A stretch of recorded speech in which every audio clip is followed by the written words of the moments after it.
I could be wrong, as I often am, but it seems to me that short films are kind of slept on.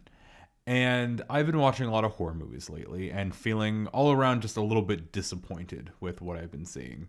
So I did a very little amount of digging and came across a short horror film called Simone from 2024, directed by Lorenzo P. Adams. I'm going to do a deep dive, a surface level dive. I'm going to talk very superficially about Simone and just give my overall impressions of it. I will say from the jump, it is something I would recommend watching. It is only 15 minutes long, and it explores a lot of very fascinating topics. This is going to be a spoiler breakdown, if not review. So if that's not your thing, sorry. Feel free to watch Simone first, or just tough it out. I really believe in you. Now, before I start rambling even more than I am,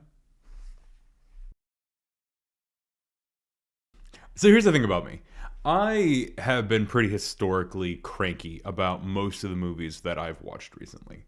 I don't know if it's the quality of movies that have been coming out or I'm just a cranky little shit, but I find that by the third act of most movies, they lose me. They lose me by the third act of most movies. I'm going to review a movie called Simone. It's a short film, and I am going to do my best to not be super cranky about it, because as far as I can tell, this short was made by a small, albeit professional team that very clearly put a lot of love into this. The creators of Simone took on a pretty big task by trying to create a psychological thriller set in the COVID pandemic. Whether or not they succeeded, I think they did. I think that it is a scary short movie, and yeah, I think that it is not perfect by any means, and I'm already starting to get cranky. I'm sorry. I really don't mean to be negative. It is not perfect by any means,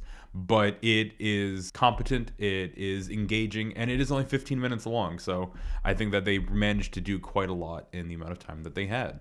Simone. It follows its titular character, Simone, and she is a single artist doing her best to navigate isolation during lockdown. The short opens with a black screen and the definition of the word misery.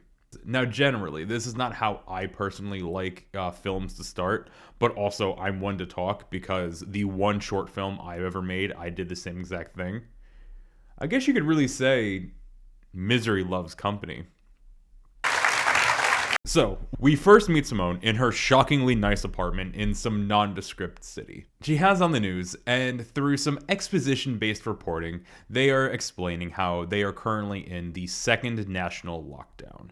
They also say that they are anticipating that day to be the deadliest day of the pandemic so far. Simone then gets a phone call, a face call, the fucking Zoom? I don't know, whatever. It's her mom, and she's clearly not doing well. From her non-setting specific angle and her oxygen tubes, we can gather that she is in the hospital. From her ongoing and constant wet hacking, we can also assume that she probably has COVID. After Simone finishes talking to her mom, who is way too optimistic, by the way, giving like half of a lung she just left behind during that conversation, we get to see her do some affirmations around her apartment. Time begins to blur for her as the days start to flow from one another. We're pulled out from this montage with a bang at the door. It's her landlord. And I gotta say, this landlord, has like the goofiest, I guess, landlord voice I think I have ever heard. Simone hasn't been paying her rent, and it is very clear that Mr. Muppet, the landlord, is not happy about it. He leaves her with a piece of paper that I guess must be like an eviction notice or something. They don't really pull that thread. She then lights a cigarette for what I can only assume is the first time given the way that she's holding it. The stress of which must have knocked her out because we then see her wake up on her couch. She then gives her mom a call at the hospital and soon discovers that she has been sent to the ICU. Also, the nurse that she's talking to, just like the mom, way too optimistic and pretty much tells her not to worry, that it's going to be okay. We then get some more establishing shots of the city and some burning cigarettes. I guess she must be getting pretty good at it. Practice makes perfect. Shortly after, we see Simone sleeping in bed, her bed this time, not her couch. She's getting good at cigarettes. It's not knocking her out anymore. We get a shot of Simone sleeping in bed, and she receives a phone call and unfortunately discovers that her mother has died. And now this is where I have to say that the actor who played Simone, Fortuna Gabricelesi, really knocked this performance out of the park. I was really impressed. Like, she was all in on that scene, and it was sad. I mean, it was a hard watch. I felt it. I felt it in my bones. We then cut to Ghost Mom visiting Simone in a dream, and she's really not happy about it. Simone. I guess Ghost Mom isn't really happy about it. Neither of them are thrilled that Ghost Mom is there. But again, it's just a dream, and she wakes up and decides that it's time for a haircut. It's haircut time. And she grabs some kitchen scissors and just starts going to town on that shit, man. But I gotta say, I didn't hate her haircut. She kind of gave herself like a cheeky little bob, and I don't know. I thought she pulled it off. I didn't think it was that bad. I know it was supposed to be like it was a very big moment for her, but I think the bob looked fine. She then lights another cigarette and sits by her window and is really showing off because she's just smoking that thing like an absolute pro. I have to hand it to her. And she reminisces about the last time she talked with Ghost Mom. I guess soon to be Ghost Mom. Pre-Ghost Mom. Regular Mom. Not dead Mom. Then it is bath time, and she is just chilling until she's not. And the bath turns into a quite literal bloodbath, in that it becomes a bath full of blood, which understandably freaks her out, and she bolts on out of the tub. And then right after that, she hears a voice on the other side of the bathroom door. It is Ghost Mom. So she opens the door to investigate and sees a body lying on a table covered by a sheet. She goes up to the body and discovers that it is actually Corpse Mom, no longer Ghost Mom.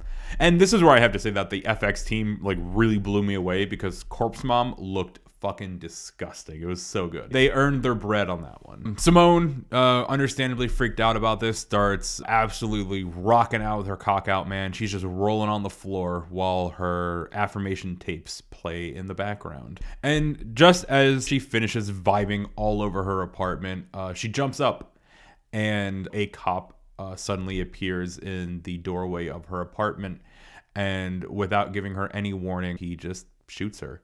The short ends with the 911 phone call of her neighbor trying to get a wellness check for Simone. On a near black screen, the operator asks for the neighbor's name.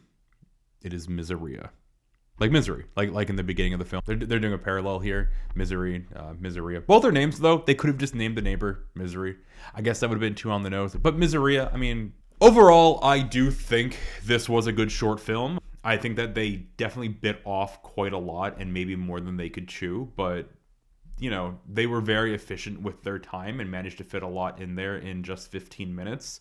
And that's just the thing. If you want a quick horror fix but don't really have enough time to sit down and watch a feature-length film or commit to a TV show, it's a great option. Like I said, 15 minutes. I think that also trying to tackle the pandemic and police violence and police killings of innocent black women, which is a very heavy topic, was definitely a lot for them to take on. But I think that they handled it with enough grace and respect. Oh, and I guess there was also the themes of, the healthcare system failing black women as well, and just kind of dismissing concerns. So again, they managed to fit quite a lot in there in the amount of time that they had. But it's a sad, disturbing, but easy watch if you're looking for some quick horror.